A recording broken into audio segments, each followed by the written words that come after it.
Alors, chers amis, chers militants laïcs, chers membres du mouvement laïque québécois, et chers récipiendaires,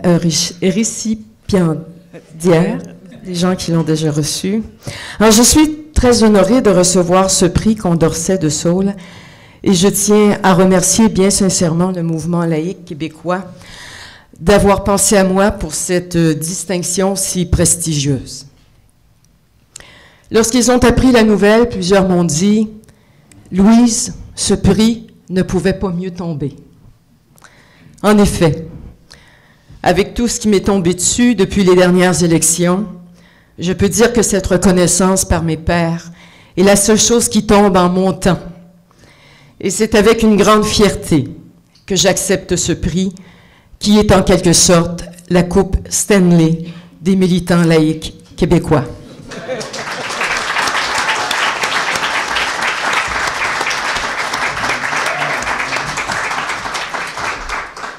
Cette exigence laïque issue des Lumières réside au cœur de notre histoire. Depuis les patriotes, qui déjà réclamaient la séparation de l'Église et de l'État, en passant par les intellectuels libéraux de l'Institut canadien, dont Louis-Antoine Dessaules fut une des figures de proue par sa résistance face au clergé et sa lutte contre la censure. 3 siècles plus tard, nous en sommes toujours à nous battre pour la laïcité, comme quoi les religions n'acceptent pas et n'accepteront jamais d'être écartées du pouvoir politique pour lequel elles semblent avoir une attirance toute naturelle. Malgré le fait que nous ayons complété, il y a à peine 9 ans, la laïcisation de nos écoles publiques, un des bastions les plus inébranlables de la présence du religieux dans l'État, et que nous pensions alors que le plus difficile des combats était derrière nous, nous constatons aujourd'hui que le Québec subit des assauts et des reculs inquiétants en matière de laïcité, alors que nous assistons à une offensive anti-laïque sans précédent, avec des acteurs nouveaux, provenant souvent de l'immigration, des acteurs pour lesquels il se crée des solidarités inattendues, qui redéfinissent les enjeux et posent de nouveaux défis pour la défense de la laïcité.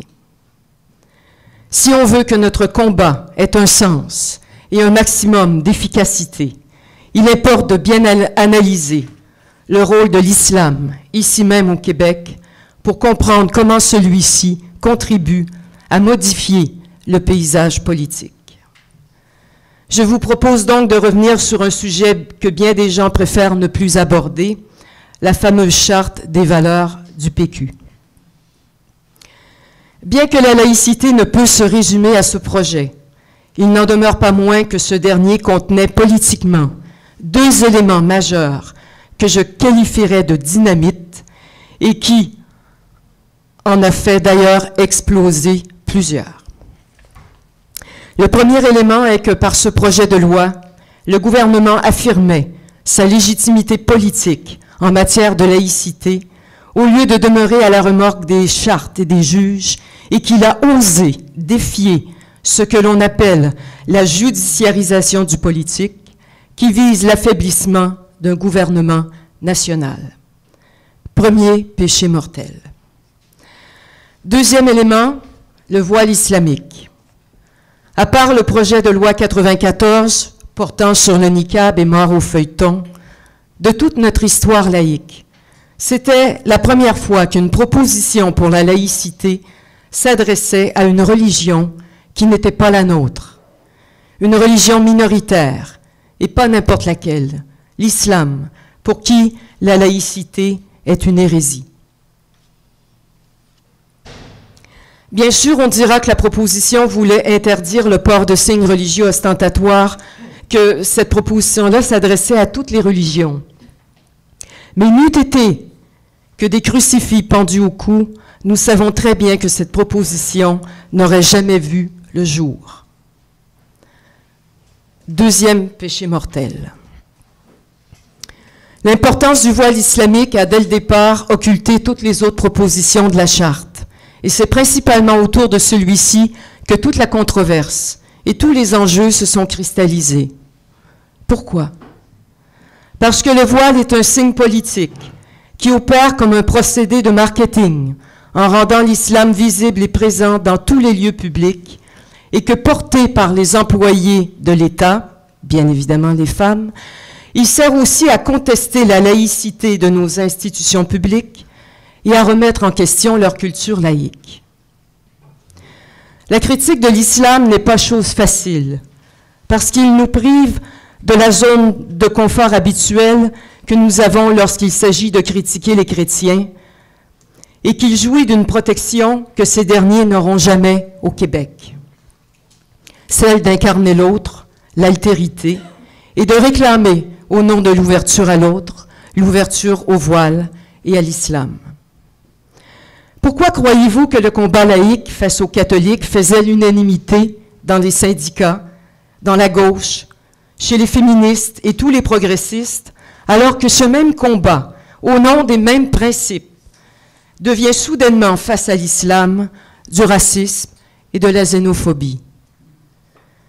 L'islam est porté par la puissante idéologie du multiculturalisme et il sert même de cheval de bataille à tous les fédéralistes du Québec qui instrumentalisent cette religion, c'est la seule qu'ils défendent d'ailleurs, pour nous imposer le multiculturalisme et son corollaire, la neutralisation d'une culture nationale. Aujourd'hui, au Québec, l'islam constitue le fer de lance de l'offensive anti-laïque. C'est pourquoi toutes les autres religions se rangent derrière elle, parce que cet islam dispose d'un alibi d'une redoutable efficacité, dont sont privées les autres religions. Et c'est celui de faire passer les militants laïques pour des racistes, des islamophobes ou des identitaires d'extrême droite. Aucune autre religion au Québec n'a le pouvoir de produire un tel effet réfrigérant. Ce qui donne à l'islam un statut privilégié et fait qu'il jouit d'une immunité à toute épreuve. Pour toutes les autres religions, l'islam représente le maillot jaune en tête du peloton du Tour de France parce qu'il incarne le plus grand espoir de pouvoir faire reculer la laïcité au Québec en ramenant le religieux dans nos institutions publiques. C'est pourquoi les catholiques de gauche, que nous retrouvons dans les départements de sciences religieuses de nos universités, à Québec solidaire, à la Fédération des femmes du Québec et à la Ligue des droits et libertés, défendent tous l'islam et sa pub sexiste, le voile. C'est aussi pourquoi, dans ce grand débat autour de la Charte des valeurs, toutes les religions ont mis de côté leur rivalité congénitale pour se liguer derrière le voile islamique et déferler dans les rues de Montréal pour manifester contre la charte supposément raciste des péquistes.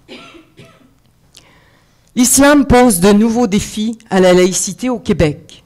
Et le plus difficile est sans contredit celui d'empêcher les islamistes d'imposer la charia.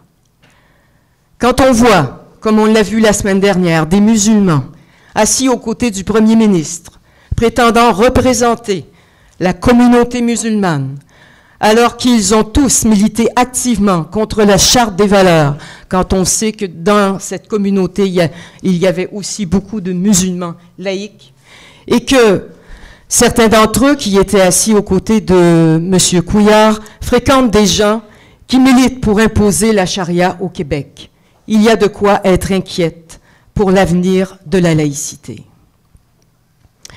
Un autre aspect inédit et inquiétant dans le combat pour la laïcité est la judiciarisation des débats publics, où des musulmans bien appuyés par certains avocats fédéralistes amènent abusivement devant les tribunaux des militants laïcs en les accusant de diffamation, dans le but de les faire taire, d'en faire des exemples et de faire taire tous les autres. Je pense à Jemila Benhabib, dont le combat contre l'intégrisme est connu de tous et qui est poursuivi par une école musulmane. Je pense aussi à Philippe Magnan, le blogueur de Poste de veille qui cartographie les réseaux islamistes, également poursuivis. Permettez-moi aujourd'hui de saluer leur courage, leur droiture et leur ténacité.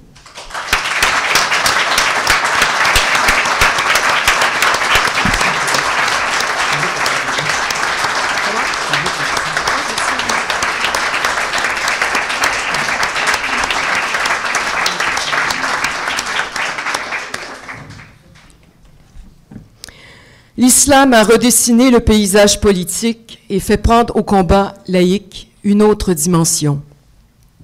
Il devient plus complexe, plus sensible, et déconcerte par ses nouveaux opposants. Une certaine gauche, bon nombre de féministes, des syndicalistes et de progressistes s'opposent maintenant à la laïcité. Sans compter la rectitude politique qui empoisonne et étouffe la critique de la classe médiatique et rend frileux l'ensemble de nos politiciens. Tout ceci ne peut que profiter aux intégristes pour faire avancer leur agenda politique. Si nous poursuivons ainsi, nous allons tout droit vers la catastrophe. Et ce sera d'abord les femmes qui écoperont, et surtout les femmes musulmanes. Puis en regardant les choses à plus long terme, c'est carrément l'avenir du Québec qui est en jeu.